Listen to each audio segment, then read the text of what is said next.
What is the biggest longest secret you've kept? That my mother was abusive to me as a kid. I kept it for 22 years. I told my dad a few months back. I told him in anger because I blamed him for letting it happen.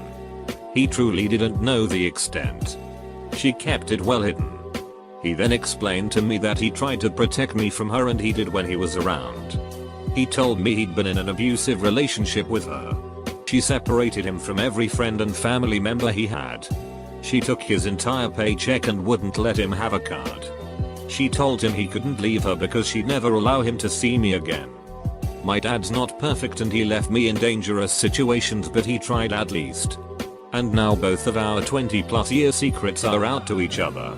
Edit. Thank you so much for all of the positivity and PMS, it's really made me smile today. Not me but my sister. When we were like 7. We would always play hide and seek and she had a hiding spot that nobody could ever find except her, of course. It's been 10 years since and she still hasn't told me. She claims she has a plan to tell me at some point but won't reveal when. So until then I'm hoping neither of us die an unexpected death. Edit. Check out Mirab23's reply to this comment to see my sister's response to this. I loaned a bunch of books from the library in 2001 as a 7-year-old. Found them in my room 3 years later. My 10-year-old mind was convinced the cops would come looking for me cause of it, so I neatly disposed of the books in a manner that will ensure they'll never be found again. Unless someone cleans up the basement. Well, time to visit my parents. I was touring Australia for 6 months with my girlfriend Jen, whose twin sister had lost her son to cot death a few months before we left. Jan was devastated but still really wanted to go to Oz with me. Her twin sis had given birth to a second son about 3 months after the death, and when we left for Down Under the boy was about 3 months old and a big focus of love for everyone after the shock of the cot death. Every week Jan would ring home and talk to her mother. At the end of the second week the mother asked to speak to me. This was unusual. We did not have much to say to each other normally, so I was surprised. It turns out she wanted me to know the second son had been diagnosed with leukemia. But whatever happened I should not tell Jan as it would spoil her holiday. She was right that it would devastate Jan and that she would want to leave at once. And to be honest, there was nothing she could have done even had she returned. So I sat on this awful news for nearly 6 months. To make it worse, her mother told her on our return that I knew about the diagnosis from the start. So it was one of those circumstances where you can never win. My half-brother isn't actually related to me at all. Because my dad's ex-wife cheated on him and got pregnant. Everyone knows but my half-brother that my dad was cheating on my mom. I found out during middle school, beginning of high school, but kept it between my sister and me. We weren't sure what to do. Today my mom found out while fighting with my dad. The secret just came out of me when he walked away and she wanted to go after him. She was first upset that I had been dealing with that for 5-ish years. But later on she started to turn her anger about it towards me. Just laying in bed not sure how to continue. My parents have always fought since I was little and always put me in the middle of it, so I shouldn't be surprised. I shoplifted in Nick when I was 6yo. That was 18 years ago.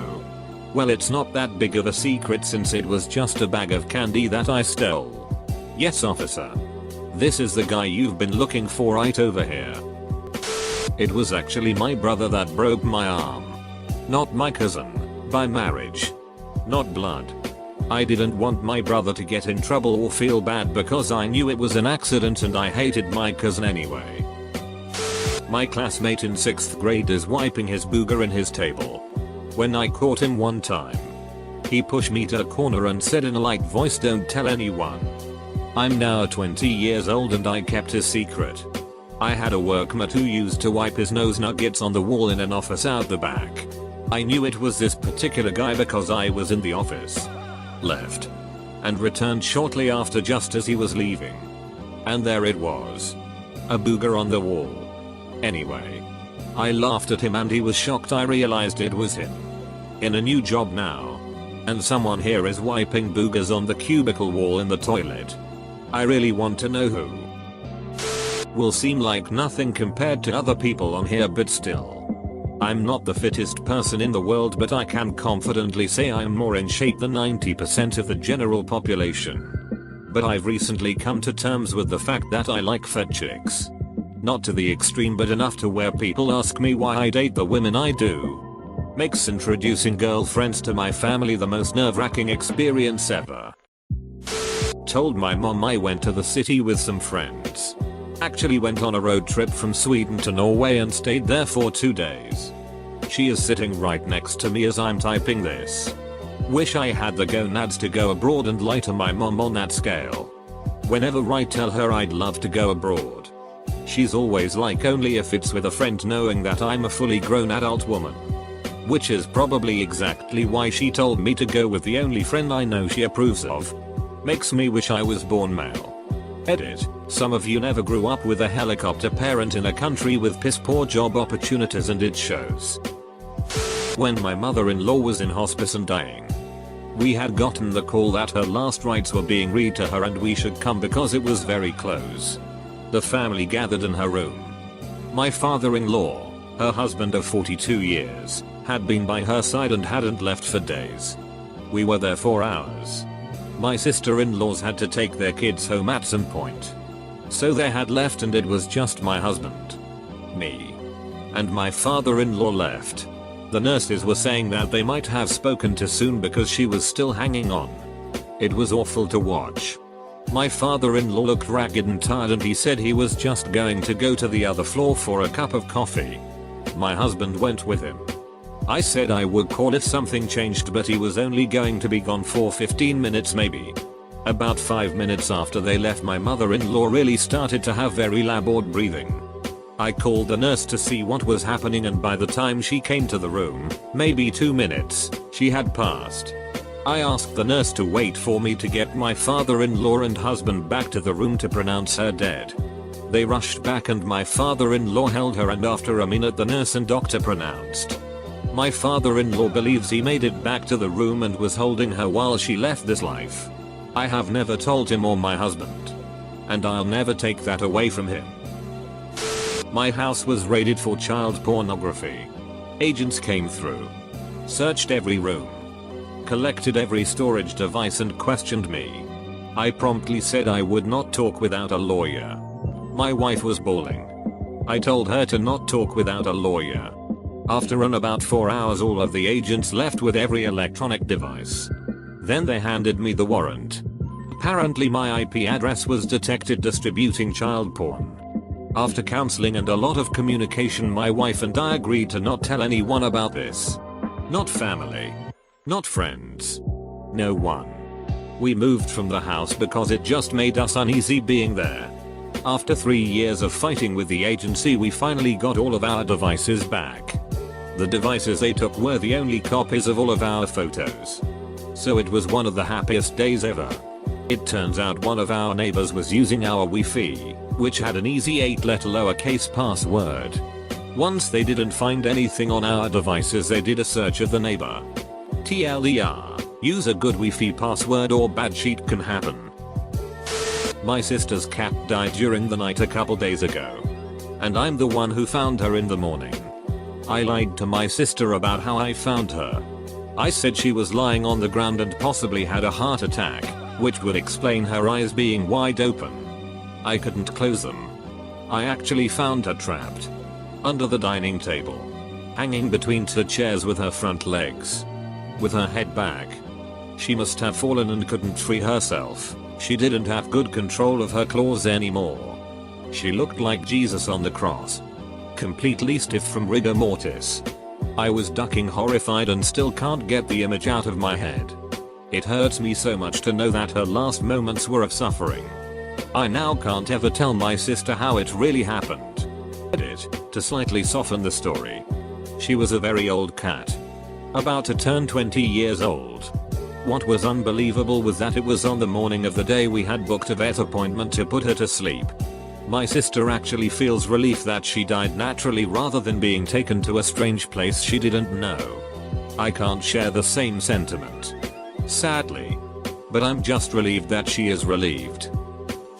I have a relative who committed suicide. And next to their note, they left a small stack of things they wanted to be buried with. Several days after the funeral, the director of the funeral home called my mom and let her know that sadly, the items my relative wanted to be buried with did not get put in the coffin. It happens sometimes. And he told mom that they try to contact the family member who seems least likely to lose their shit over it. I'm paraphrasing of course. But my mom was the perfect person.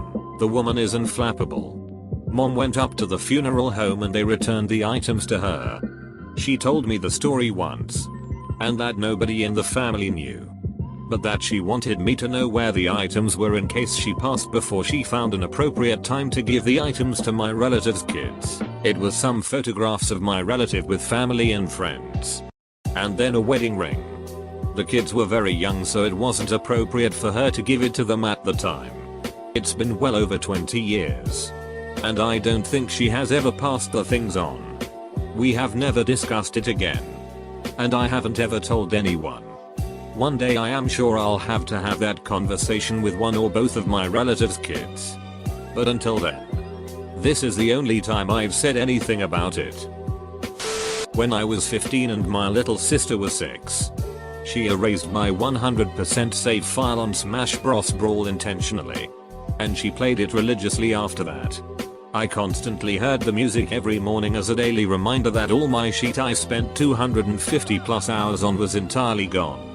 So one day she was yelling at me.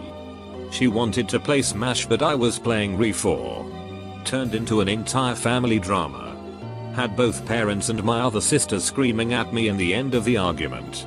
That night, I snuck the disc out. Cut a sizable scratch out of the disc with a screwdriver, pretty much to its foil layer, and stashed it at the bottom of her toy chest. She eventually found it and cried. She continued to rage during gaming though, which gave me a motive against her. She continued to break an iPod Touch and several Wii remotes. 3 years later she put a hole in the wall with a Wii U Gamapad. Now we're 7 years later. They all still think she's the one that broke the disc. Either by mishandling it and putting it into her toy chest herself, or raging at the game and somehow carving into it herself. Only my current girlfriend knows of my immature, frustrated act back then. Even my little sister, 13yo now, says I didn't know how to take care of discs back then. I'm sorry. When I mention it, she's somehow believing my lie herself at this point. That my mom smoked weed up. I didn't bother keeping secret after it got legalized. I'm Canadian. I don't drink, smoke, or do drugs of any kind. I don't have a problem with other people doing it. It's just a personal preference of mine. My mom smoked weed for the entirety of my life. And I didn't realize till I was 13 when she told me because every once in a while I'd catch her smoking and think it was a cigarette. And she wanted to make clear to me she quit smoking cigarettes a long time ago. But yeah, she smokes the dank leaf. It's weird. Going off to school in the morning and passing by your mom, rolling a joint on the kitchen counter. The funny thing though is that my lifelong best friend's mom worked for the police and my mom made me promise to never tell him. Because he may snitch. So I told nobody. Till the day legalization happened, and now when people ask me why I don't smoke weed, I say once your parents grow it in your kitchen, you don't really want to do it anymore. When my mother was pregnant with me, they did an ultrasound and found she was having twins. When they did another ultrasound a few weeks later, they discovered that I had reabsorbed the other fetus. Do I regret this? No. I believe his tissue has made me stronger. I now have the strength of a grown man and a little baby. That my ex-fiancé cheated on me with a coworker. I keep it a secret for almost 3 years. But he did it again. I just found out this afternoon, so I'm about to tell the first coworker's husband tomorrow. Update: husband says he loves his son too much to do anything about it. They have 2 children BTW. Update: I move out tomorrow. That the reason that me and my ex-GF broke up wasn't because we drifted apart, or me moving to a different city for studying. Actually, her mother asked me to stop this relationship because we were from two different worlds. The crazy thing is that I understood it and took it for granted. A decision which I still regret sometimes. My bastard son is actually my sister's, and he is the true heir to the throne. I haven't told anyone, not even my wife, because the king would have had him executed. I have kept this secret for 20 years. And I just hope that, if he ever learns this, he won't tell anyone. Someone I know has knocked up their girlfriend. They've only been dating for like 6 months. They are 19 and 20. She's already 4-5 months pregnant. Neither his parents or hers know. And he's never met her parents. Neither have stable employment. His parents are poor and would be financially ruined if they tried to help. She is an absolute freeloader. And quite frankly, both are lazy idiots who try to offload any of their responsibilities onto others. And would make terrible parents. My parents have no idea that I didn't graduate college when I said I did. In the spring of my senior year, I overloaded and took 6 classes instead of 5. In order to graduate on time. My grandmother passed away that semester. And in the aftermath I was so depressed that I barely passed 5 of the classes and failed the 6th entirely. My parents aren't abusive. But I was living with them at the time and they would never have let me live it down. My school let me walk. So I just lied and told them I had finished. I already had a job lined up when I was supposed to have graduated. So I started working. And a year later I took an online course to finish my degree. My parents just think my diploma got messed up by the school. And that's why it was late.